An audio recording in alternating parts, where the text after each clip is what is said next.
I'm going to discuss tonight a 1980s house in Pensacola, Florida that we renovated, or did a proposal to renovate, and it's the existing house, and I'll show you the proposed. Here's sort of a quick view before we get going of the proposed. I'll give you an idea of some of the things we changed, and I'll explain what the issues are with the house as well as my proposal. So, welcome. Here we go.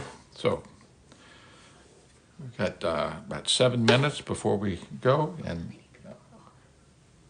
pardon? Wow, great. Okay, well, good.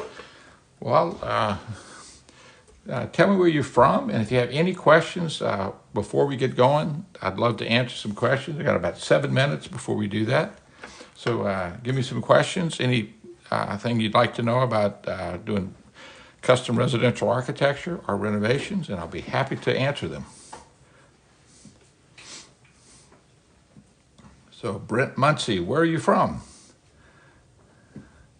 Let me know where you're from and what your question is. I'd be happy to go over it. Everybody has a house and or lives somewhere for sure, and most of them need to have renovations, unless you have a forever home that was done. And all those that Butterbeth, welcome from Louisiana. Nice to see you. The house was added onto the left side. This house has not been added on, but it's squished over. You see? Move it, try and center this. There we go. All right, so this is an existing house. This is the floor plan, how the house was originally built. It's got a garage here, a guest bedroom, guest bathroom, washer dryer, a little pantry, a kitchen, breakfast area, dining room, living room, and then 3 other bedrooms. So it's a 4-bedroom, 1, 2, 3 bathroom house. All right. Why bring in an architect rather than just a contractor for a remodel? Well, an architect will not remodel your house. That's a good question and a good point. Architects are like choreographers. We choreograph what can be done and done very well, and it's up to the athlete or the musician or the gymnast to actually follow through with the choreography, and the contractor serves that role. So if you want to have get a gold medal, you have to have a choreographer. Somebody choreograph what it is you do. And that's what an architect does. We look at the plan, we analyze it, we analyze the lifestyle of the owner, the actual site, how the house is built, and then how can it be better arranged functionally, and then come up with all the details to do that and to make it a better place. So even when we do that, we still need the contractor. So the contractor's not out of the position, not out of the game at all. We need the contractor, and as much as we need contractors, we need skilled craftsmen who are very good at their craft, and to be both the brick masons, the carpenters, the framers, the tile setters, the plumbers. Don't forget the plumbers. They do, most of their work is hidden, but you know when it doesn't work right. So it'll come back and get you. So it's all of the subs are really needed and very invaluable to the construction of a project. What are the 2 rooms off the foyer? This room here is the dining room, and this room here is the living room. This is the den. This house is in Florida, and I'll get through it in just a little bit. Do you need to be an engineer to draw specific plans for bearing and load permits? You need to be either an engineer or an architect. You need to have a license to be able to work on structures, and that's what both engineers and architects do. Do I do mostly remodels or rebuilds? I do, it depends on the economy. When the economy is tough, I do mostly remodeling and additions. When the economy is better, we do a lot of new construction and new houses. All of them, however, we favor traditional and classical designs on our stuff. So we do both new construction and remodels. We also love doing historic preservation work. All right, so what did I do after school? After school, I went to graduate school. I got some more school. After that, I got a fellowship, went to Europe for 4 months, studied the architecture there, and came back, worked for a while, and then moved on back to Louisiana, where I started my practice, and I also taught at LSU for 10 years in the architecture department. So what is the difference between an architect and an engineer as far as buildings are concerned? Very, very good question. Architects work with engineers for buildings, and there's certainly a lot of engineering in any building. However, there's a lot more than just engineering in architecture. And so there's a big difference in the two, and it depends on how many variables you're willing to deal with or need to deal with the actual design. So why not make a Revit model? I use ArchiCAD, and it does 3D models. What I'm showing here is a freehand sketch of tracing the actual floor plan that we did, measuring the existing house. And then we use this as a very informal process to meet with the owners and sketch on tracing paper a proposal in front of them. And so it's live, and I'm trying to recreate a little bit of that here with the TikTok lives, so that you get a feeling of what a design consult is like. And so, do I ever do my own structural calcs? I was taught that, but bear in mind, I went to architectural school 43 years ago. That's when I graduated from graduate school. I graduated from my undergraduate in architecture in 1977. And we were taught engineering in the engineering departments. And yes, I've learned how to do concrete design, how to do structural design, as well as architecture and architectural history and everything, all of that. I do not think architects will be replaced by AI. I think AI will assist. Writers and poets will not be replaced by AI. AI will become a very resourceful tool.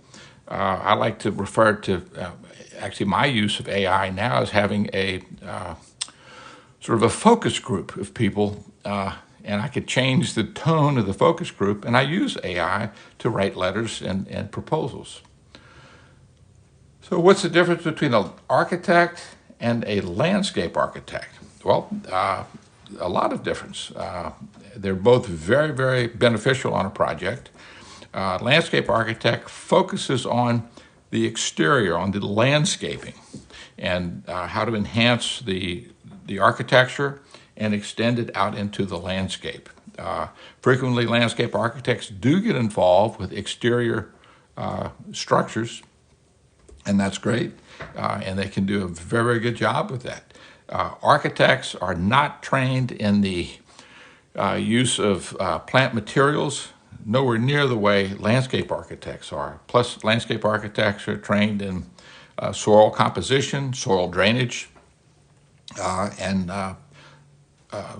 how plants will work together and how they will grow. And bear in mind that a landscape architect, when they plant the plants this year, the plants will look different next year. And so they have to be able to anticipate that, and they do. Architects, when we design the building will age, but it doesn't move around and grow or compete with its neighbors. So like landscape architects, or landscape does. So with the butler door going into the dining room. Okay, this is a sort of a butler door going into the dining room. And I'm going to actually go ahead and start talking about issues with this particular house.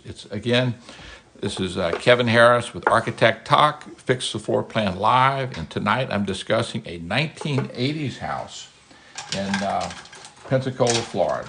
So write that, it was 1980 in Pensacola, Florida. And so some of the issues are, first, north. This is north, the front of the house. That means the back of the house is south. So the sunlight comes in, and there's a, this is the living room, or den, I'm sorry. Here's the den. Here's the living room, the dining room, the garage.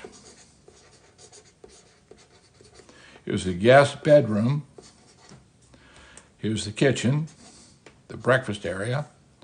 Here's bedroom number 1, bedroom number 2, bedroom number 3, and then, of course, the guest bedroom, which would be guest bedroom number 4, or bedroom number 4. There's 1, 2, 3 bathrooms. So we got 1 bathroom here, here, and here. This is the only bedroom and bathroom that makes a suite. So this is essentially the primary bathroom and bedroom. With the southern sun coming in, it's very, very bright, especially in Florida. And so there's, after this house was built, there was an addition, and there was this canopy on columns behind the fireplace. And behind here, there's a lovely backyard, lovely green backyard. And then it's going to be the biggest issue I want to hit. How do you get to the backyard? Well, there's a door right here, and there's a door right here. That's it. How do you see the backyard? Well, there's a small window here, windows at the breakfast room, windows in the guest bedroom, a little window in the primary bathroom, and a little window in the primary bedroom. But the den really doesn't address the backyard or the views. And so why is that the case? The case is because there's a giant fireplace right here, great big old masonry fireplace, which from the den, you really want to access both with views and physical access with doors, the backyard from the den. And so one of my recommendations, or one of the problems, is this fireplace is just in the wrong place. I would recommend that fireplace be removed. And the owners, it's in Florida, they don't use it. So what the heck? Let's talk about getting rid of this masonry fireplace all the way above the roof. The next thing, when you come into the house, you've got a dining room and a living room. Well, how big is this dining room? Let's check it out. This dining room is 12.5 feet by 11 feet. That's big enough for, it's no bigger than really the breakfast room. If you get a table here, you can seat 6 people, and that's it. The dining room is really tiny. Also, the dining room is not open to the kitchen. It's not open to the den. This house follows a floor plan that's really rather Victorian, where there's individual rooms dedicated to functions. So you enter the house, guests would enter the house here, go to the living room, have a conversation, go to the dining room, have dinner, maybe come back to the living room, and then leave. The den is the family area. Now the den, kitchen, they're open to one another. However, in this kitchen, there's a series of cabinets right here that hang from the ceiling. So if you're in the den and you want to have eye-to-eye contact with someone in the kitchen, someone has to duck down and bend over so you can see below the cabinets. So that's a huge problem, I think. So this overhead cabinet has got to go, which means we need to find some sort of a place, a location for the talk about is access and doorways. The doorway to the guest bathroom right here, right, is only 2 feet wide. So it's narrow doors.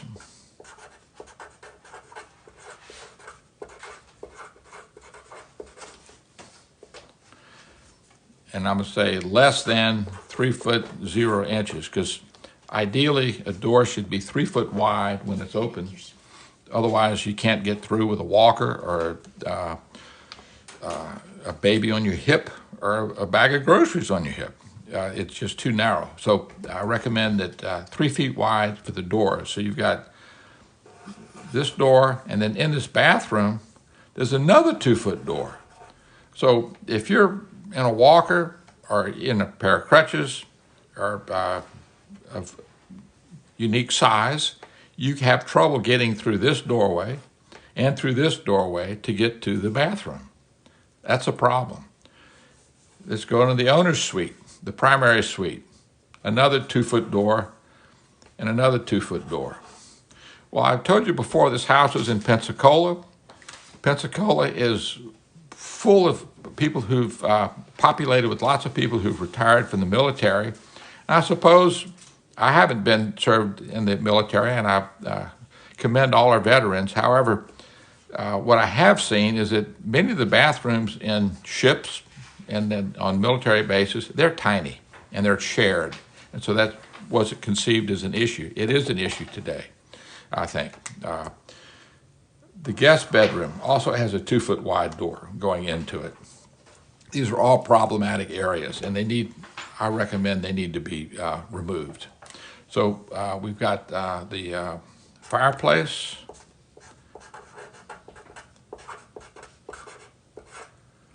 And the fireplace is blocking the view.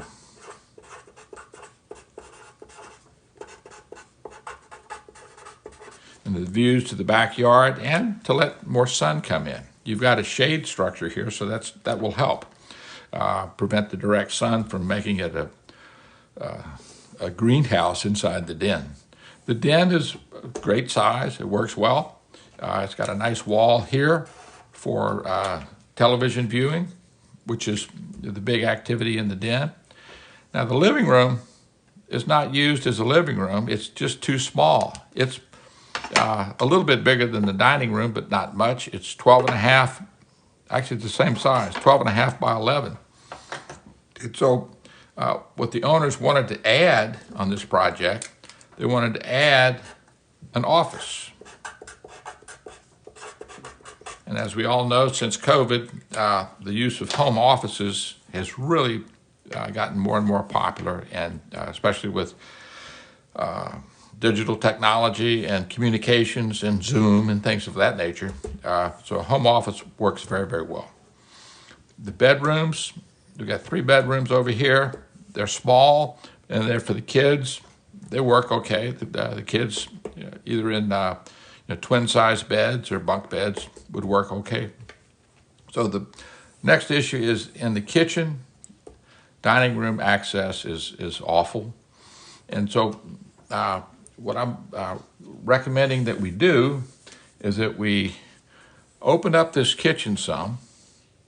And there's also a need for a much larger laundry room. Here's the laundry room right here, with the washer dryer, and it's in the hallway from the garage. So there's no place so I'll say the utility room.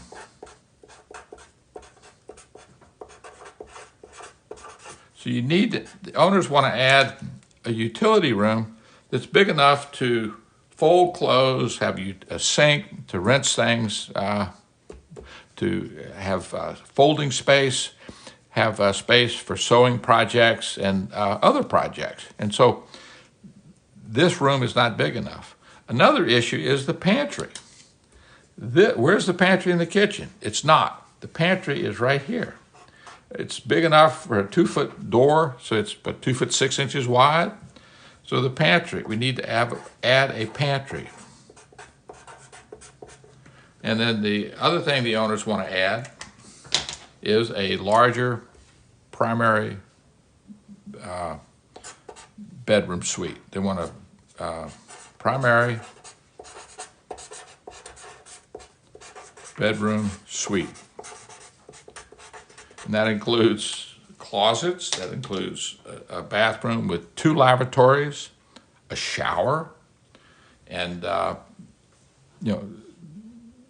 amenities like that, so that they can be more comfortable. And so what are we going to do? Well, let me get the next plan, next version of this. And as a summary for those of you that have just logged on, I'm Kevin Harris with Architect Talk. This is Fix the Floor Plan Live. And I'm talking about a 1980s house in Pensacola, Florida. It has narrow doors. They're less than 3 feet wide. They're actually 24 inches wide. There's at least 6 of them in the house. There's more than 6. The fireplace right here is in the den, and it blocks the view and access to the backyard. The owners want to add an office. They don't use this living room. They want to add a utility room. This is the current washer dryer. They want to add a pantry, a butler's pantry in the kitchen. And here's the current pantry right now, which is 2'6" wide by 3 feet deep. And they want to add a primary bedroom suite. Right now, this is a primary bedroom suite. It has 2-foot doors. It has a tiny tub that's only 2'6" wide. It has a single lavatory, and then here's the bedroom. It's also, the primary bedroom is right next to all of the 2 of the kids' bedrooms. The really private area is way over here, which is the guest bedroom, which it shares a bathroom with there's 2 shared bathrooms here and here on 2 sides of the house for guests. And then there's a garage. They do not use a garage. Like many people, the garage becomes a big storage unit. And so, and it's not wide enough. The garage door is only 17 feet wide, and that's not wide enough for 2 cars to get in. So you can get 1 car in there, but it's a giant room. As you can see, it's bigger than the den. It's the biggest room in the house, and it's underutilized square footage. So here's what we're going to do. We're going to take the existing house here and put another plan here. And I'm going to take my handy-dandy eraser and erase walls. So first thing we're going to do is we're going to look at the fireplace. So here's the fireplace, and we're going to remove the fireplace. And for those of you that are worried about structure, fireplaces, the house, you can remove a fireplace because the house cannot rest on the fireplace. So that's not a structural issue. Next item we're going to do, we've got a 2-foot wide door here. We're going to make that a 3-foot wide door. Now I can't make this a 3-foot wide door, but I can make it a 3-foot wide opening if I get rid of that wall altogether. There's no need for it. Same thing in this bathroom. Get rid of that wall and get rid of this door. Or not get rid of it, but make it a 3-foot wide door. And I'll come back and draw in the doors in a second. So let's do that while we're going. So here is a 3-foot wide door into the bathroom. This one, 3 foot wide. And so for very few dollars, you've created a lot more elbow room, if you will, both in the guest bathroom and in the dedicated bathroom in this suite. I'm recommending and recommended that the primary bedroom suite become the new guest bedroom suite. All right, so your guests can be there. Then I want to take the, let me see, a few other things. The washer dryer, we're going to get rid of that.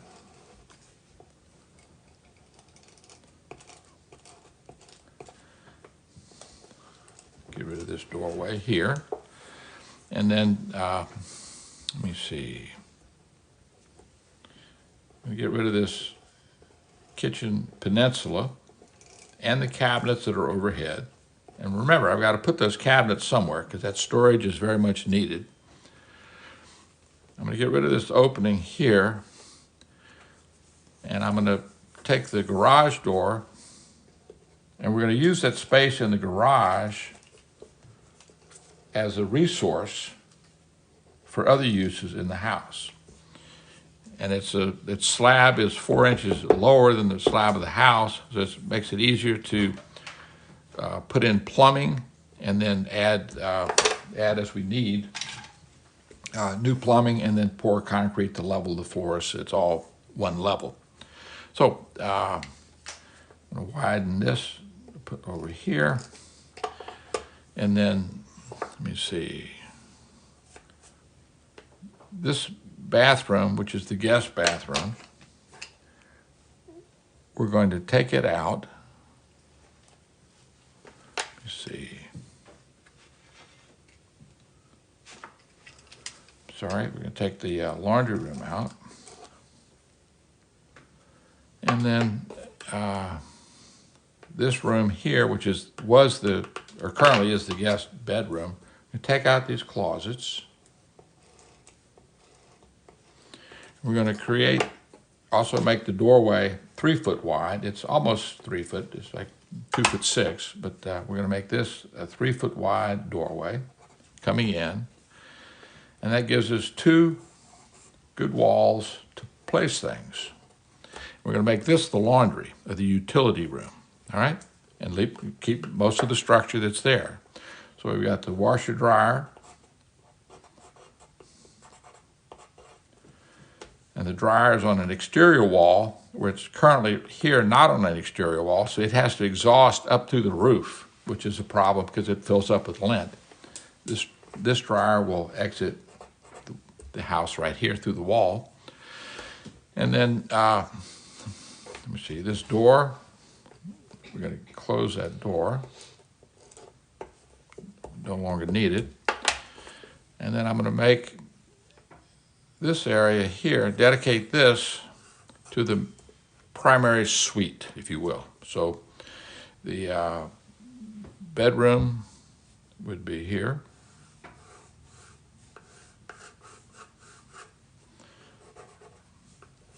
Have windows on the front of the house, new ones.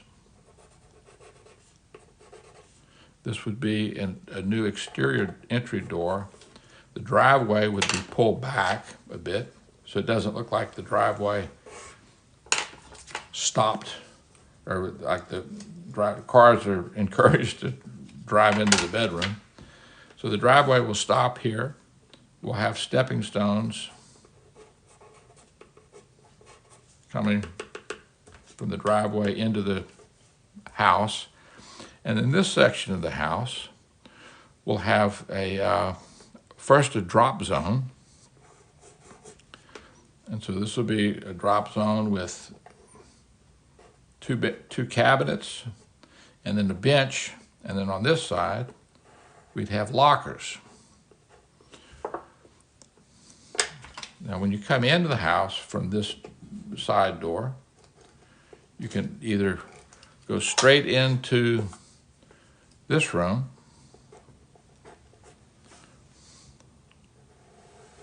which we're going to close this door to the kitchen area right there, right? And then when we're redoing the kitchen, we're going to replace all the cabinets. So let's take these cabinets out. We're going to put in new cabinets. Again, the cabinets that are in there are 40 years old, and they warrant being replaced. And so the new kitchen, the replacement kitchen, will take advantage of this wall for cabinetry and a refrigerator. Put a refrigerator right here. Take advantage of this wall for cabinetry and put a cooktop right here. Overhead cabinets. And then 4 feet over from this set of cabinets, we'd start the island. And the island I would make 5 feet thick and 8 feet wide. And so that we've got room for bar stools on this side. We've got cabinets underneath. We put the kitchen sink right here. more cabinets underneath, and then we've got knee space, except where the bar stools are, I'd come over with a higher level bar stool or the counter so that when you're in the den, you're not looking straight into the kitchen.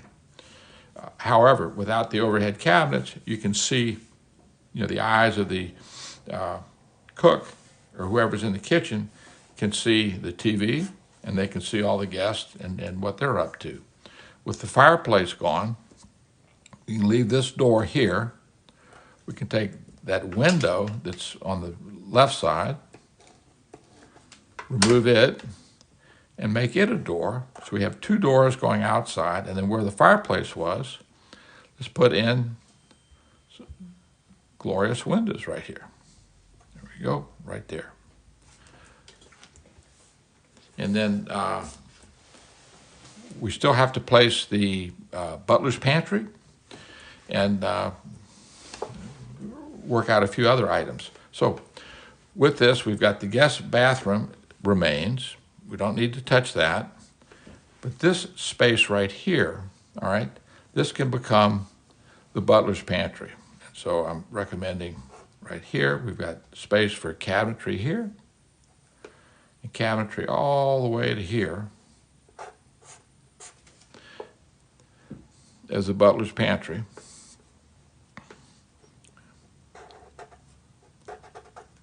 And so when I use a pocket door here and a pocket door there, I love pocket doors, and we'd use a pocket door here.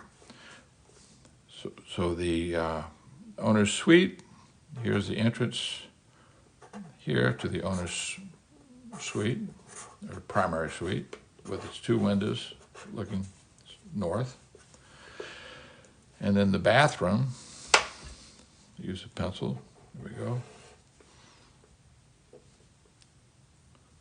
Here. So we've got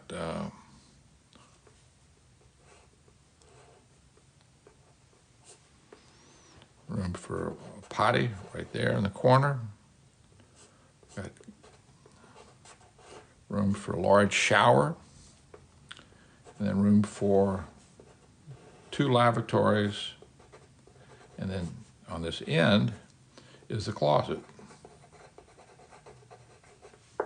Okay, so then you would have a door right here. It could be a pocket door or a swing door. And we got a lavatory and a space for makeup counter. And then this is a big shower with a bench in it. And these are your linen cabinets right here. So here's your closet, your shower, bench, shower head would be there, and these are cabinets for linen. This wall comes across. We've got a 3-foot door, and we've got 2 lavatories. And there's the potty, and this becomes a window. It was a door to the outside. So here's the door into the primary suite. Back door.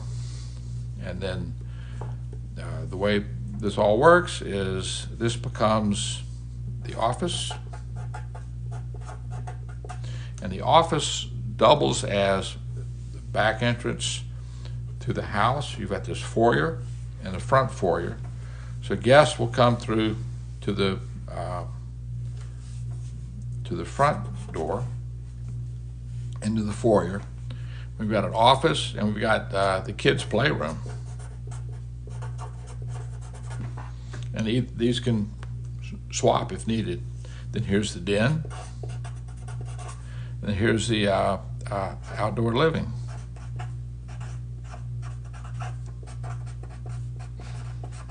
So, and there we have it. There we have it. So let me see some. Why not flip the tower and the shower and the toilet so you don't walk right into the toilet and see it from the bed? You can certainly do that. Not a problem. That's a good suggestion, and that certainly would be an option. Let me see. Make the laundry room smaller and the primary suite bathroom bigger. you can do that, and that can be done, but bear in mind this wall has to move. The structure goes from front to back, and that is a bearing wall. So if we did move it, we'd have to put in a beam, which is no serious problem, but you could play with those two. So They say people who write with their left hand. I am left-handed, and I do love being left-handed, and I love this correction tape because you can be left-handed, or you can flip this little piece here and be right-handed. So it's an ambi-turner, if you will. The word lavatory, is it used for sinks? It is actually. A sink has a bigger pipe in it. It has a 2-inch drain pipe. A lavatory has an 1.5-inch drain pipe. So there's actually two terms.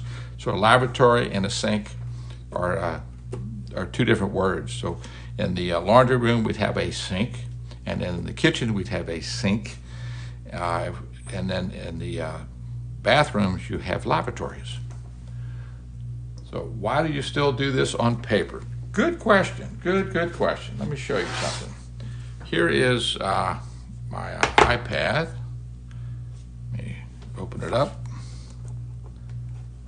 My camera's covered.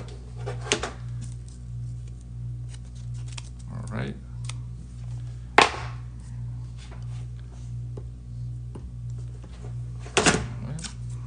So much for the tape. Okay, so I'll show you here. I was using the tape to protect the innocent. So here we go. So here is my iPad, and this is a program. I use ArchiCAD, and ArchiCAD allows me to take my CAD or BIM drawings. BIM is B-I-M, Building Information Management, and make it 3D. And so this is a CD set for a project I recently did. I've got architectural, structural, plumbing, mechanical, and electrical drawings. So these are all the architectural drawings. And so let's go to the first floor plan. Here's the first floor plan, and if I press right here, it shows the floor plan. And you can zoom it because it's touch sensitive with the iPad.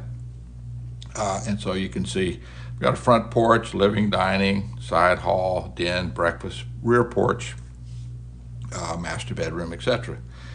If I press this button here, it shows me a half plan. It shows the floor plan, but it also begins to show the 3D aspect of the house, right? You can walk through it if you want. Here's the columns, the handrails. It's a raised pier house. And then you can go all the way through the back. So what I find is that I do it freehand initially for the client, and then I enter it into CAD, which is here, all right?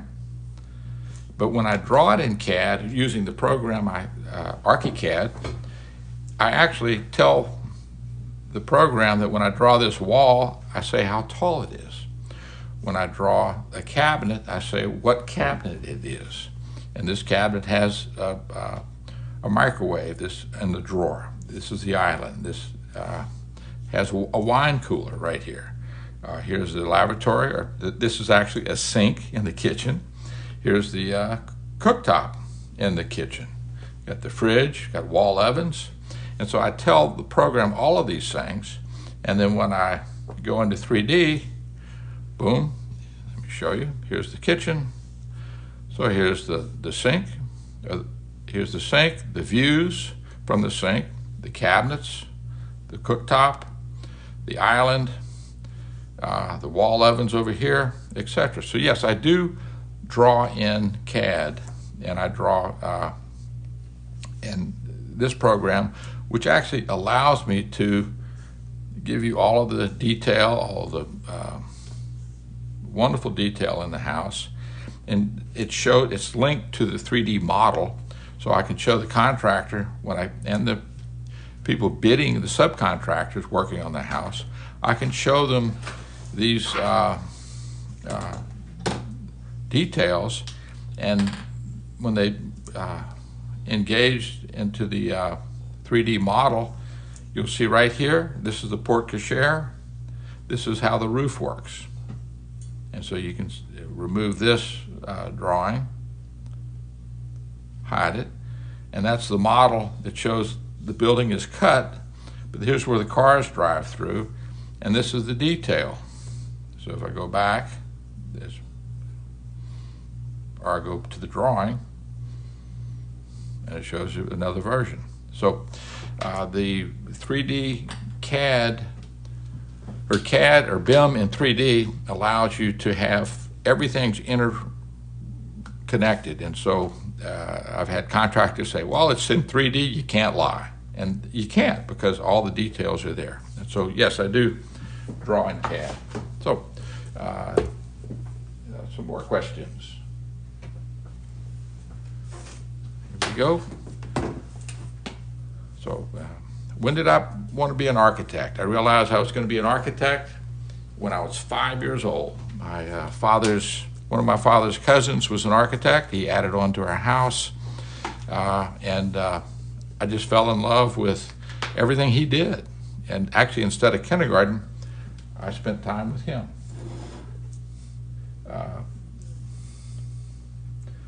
So I knew from 5 years old that I wanted to be an architect. So what's my opinion of Vectorworks?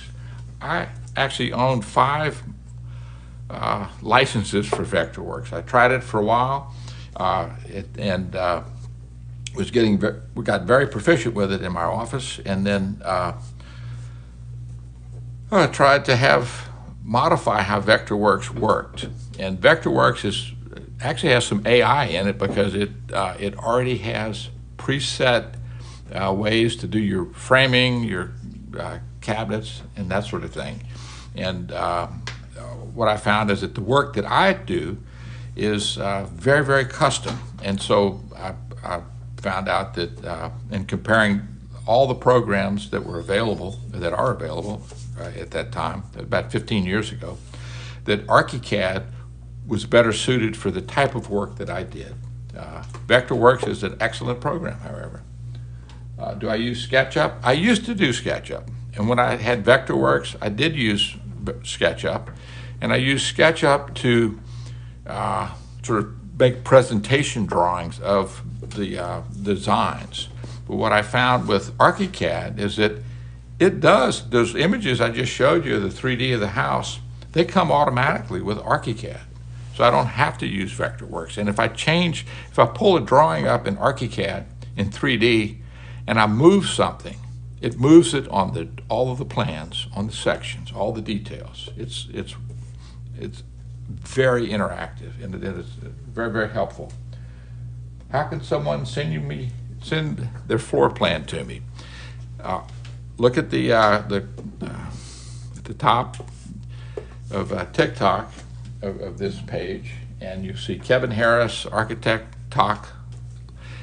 Check my website out. It's Kevin Harris Architect LLC, Kevin Harris Architect .com, and I do design consults. I do it as a service, and that's actually whenever I do a renovation for a client, I insist that we go through the design consult process ahead of time, and that's how I make a living as an architect. So it's a service, and what I'm sharing with you, this is an actual house in an actual city in a state I'm actually licensed in, which is Florida. So I'm licensed in 5 states, all the 5 states that front the Gulf of Mexico. So it's Texas, Louisiana, Mississippi, Alabama, and Florida. And I'm as an architect, since I call myself an architect, I cannot practice architecture in a state that I am not licensed in. So you're a draftsman and you use VersaCAD, kind of dated but works. Well, VersaCAD is dated, but so is pen and pencil, and it still works fine, works today, right? And so pen and pencil is a good thing. So from California, welcome, California. You've got a person that licensed there now. I did. I Lost lost a great staff member to the sort of Los Angeles area of California, a little bit further south, and he's loving it. I wish he'd come back, but anyway. But you're not. But anyway, am I also an engineer? No, I have many courses in engineering, but I am not a licensed engineer. I'm a licensed architect, and there's a little crossover in engineering with architecture. However, there's very separate things, and I do hire engineers on a regular basis. So, had you, a see-through paper before this house that you drew some changes on?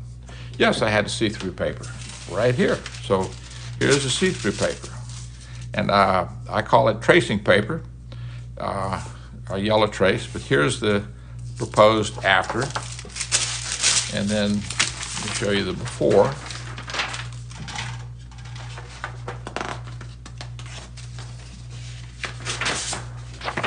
Here's the before plan, copy of it. And then I'll show you, and I do this with my clients on a design consult. I'll use the tracing paper because it's quick. And here you can see the fireplace has been removed.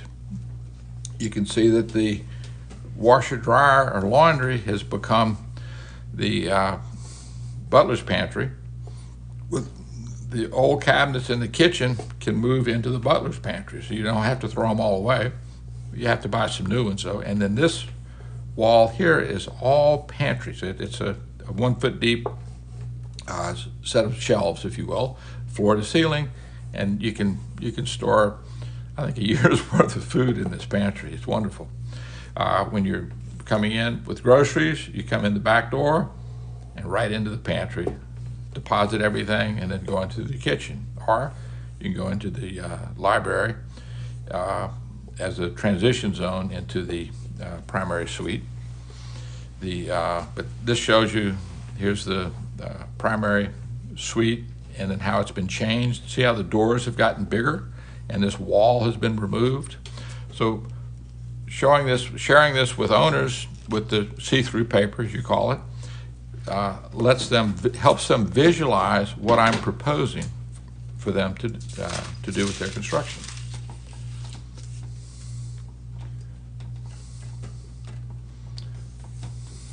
So,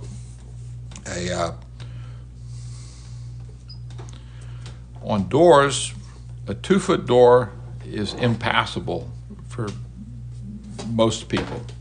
And many houses, unfortunately, have 2 foot wide doors. Houses, the building code, thank goodness, in the late 1980s, they began to outlaw doors less than 2 foot 4 inches wide.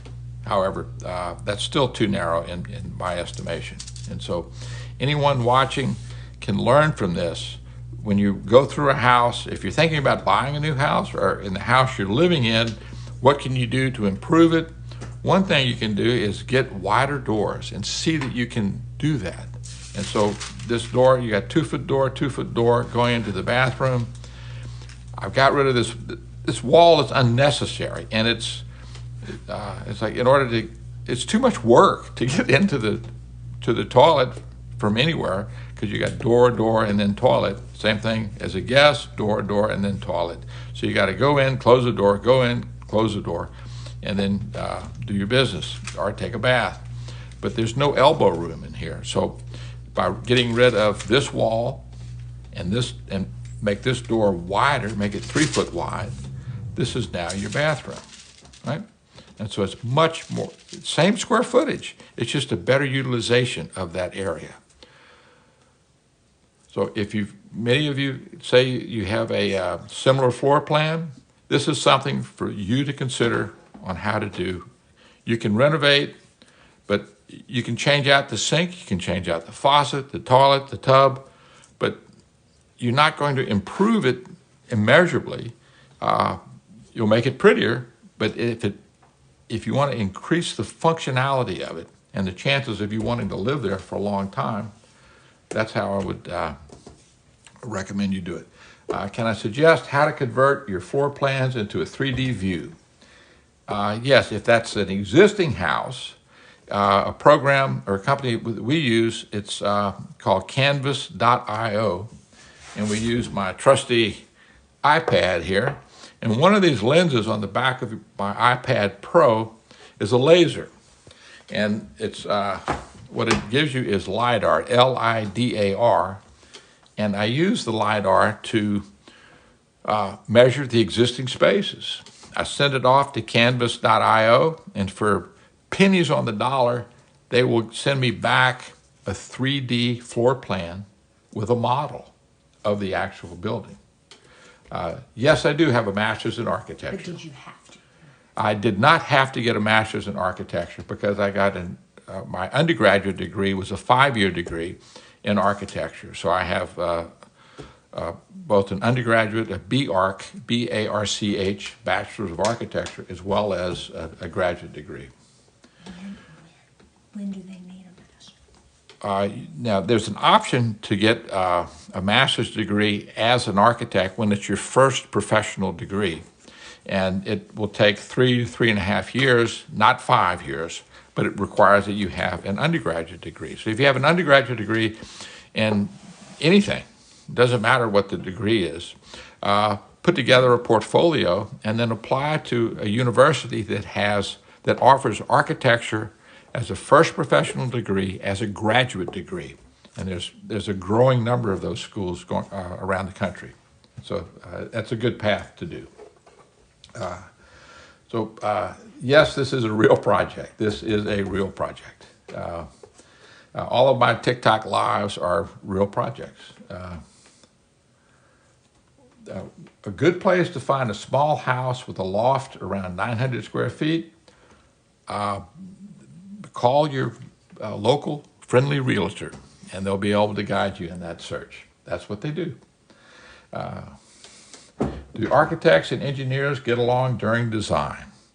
Well, the ones that I don't get along with, I don't use a second time.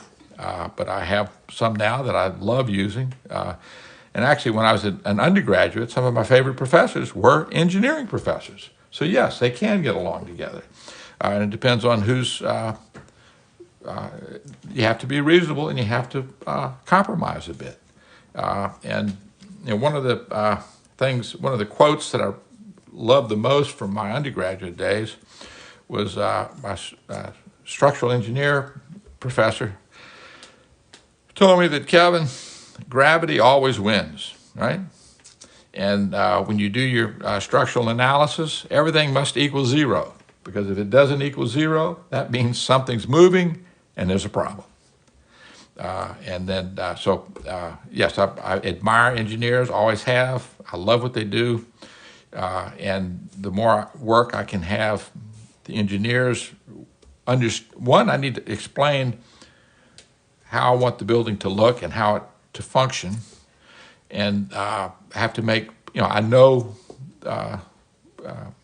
from experience as well as education how far different materials can span, more or less.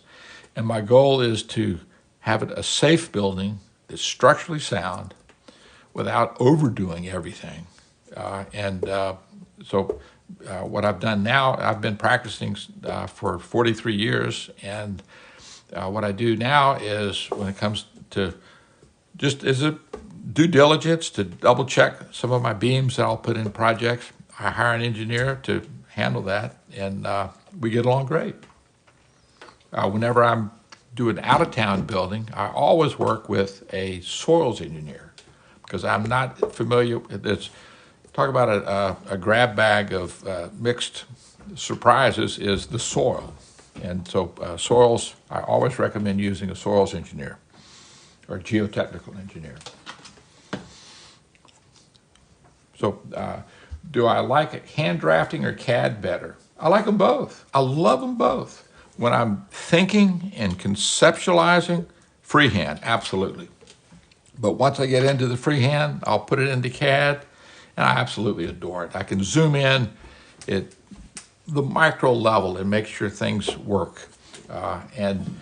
With CAD today, especially the BIM aspects of 3D CAD, if something's ugly, you knew it before you finished your drawings, and so it's your fault. So the architects, there's no excuse for working on are producing an ugly building.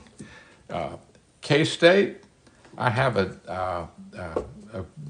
one of my favorite employees has been with me for, 15 years.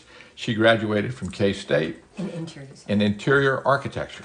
Yeah. And she is now licensed interior design in my office. And very, very good. Love Kansas State. Let's see. So why did architects stop making good drawings after the advent of CMAR? I don't know CMAR. Not quite sure what CMAR is, but our drawings, I think, are beautiful. They're legible, and I work after every set of drawings. When the contractor gets finished with the project, I interview the contractor in my office with my staff, and we go over the drawings we did, and I say, okay, from your experience of this last project, which drawings did you find very helpful? Which drawings did you find confusing? And which drawings did you find that were unnecessary, that you didn't even care about and nobody read? Because that's a wasted effort for me. And so we constantly improve what it is we offer to our projects, on our projects, and for the contractors. So let me see, CMAR, we just looked it up, or my friendly staff did. Delivery method which the Louisiana Department of Transportation and Development uses a design professional that is engaged. Anyway, I don't use CMAR, and we do good-looking drawings. Any school suggestions for a master's degree? Absolutely. If you're interested in traditional or classical architecture, Notre Dame, by far, is absolutely the best. Yale is excellent. I went to Harvard. Harvard is very modernist-based. Excellent school, excellent school. I got a super education there. I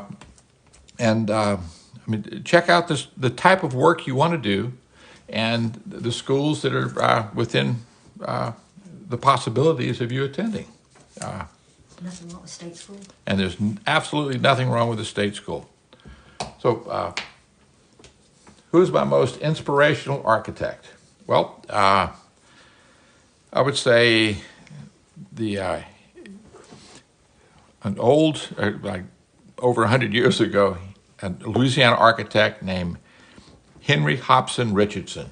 H.H. Richardson, he was from New Orleans, or grew up in New Orleans, and moved during the Civil War. He was at the L'École des Beaux-Arts during the Civil War, and then came back to Boston, to the United States. He couldn't get to New Orleans because of a blockade.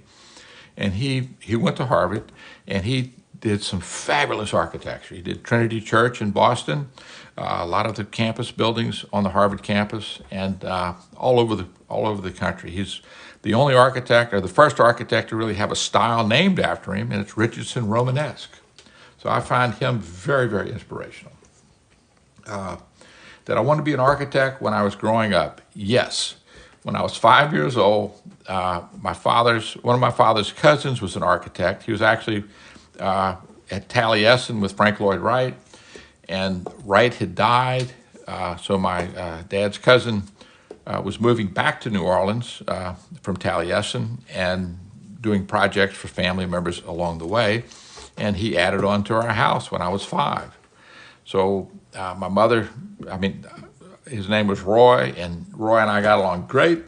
I just loved being around him, and so I was his shadow. He lived with us while he did all the drawings and measurements of the house and the additions, and then because I was there for the construction. But my kindergarten suffered because that was my kindergarten, and when I got to first grade, I'll just put it this way: I was creative. I was left-handed.